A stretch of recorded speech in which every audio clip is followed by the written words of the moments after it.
সাউদির বিদায় ম্যাচে ইংল্যান্ডকে 423 রানে হারিয়েছে নিউজিল্যান্ড।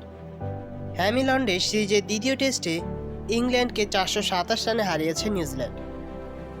আর এই ম্যাচ দিয়েই টেস্ট ক্যারিয়ারকে বিদায় জানিয়েছেন টিম সাউদি। শেষ দিনটায় 1 উইকেট পেয়েছেন সাউদি। আর টেস্ট ক্যারিয়ারে সাউদি 107 ম্যাচে 391 উইকেট পেয়েছে। প্রথম ইনিংসে নিউজিল্যান্ডের 347 রানের জবাবে 143 রানে অল আউট হয়ে যায় ইংল্যান্ড। ইংলিশদের ফলো অন না করিয়ে আবার ব্যাট করতে নামে স্বাগতিকরা। কেন উইলিয়ামসনের 156 রানের ওপর ভর করে নিউজিল্যান্ড সংগ্রহ করে 453 রান।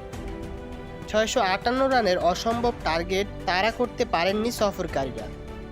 অল আউট হয়ে যায় মাত্র 234 রানে।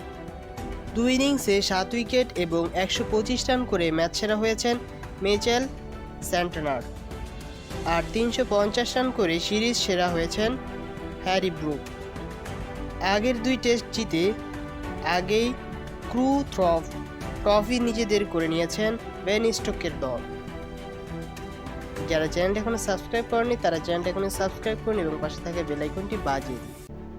আর টিম সাউদিকে আপনাদের ব্যক্তিগতভাবে কেমন লাগে তা কমেন্টের মাধ্যমে জানিয়ে দিন। ধন্যবাদ।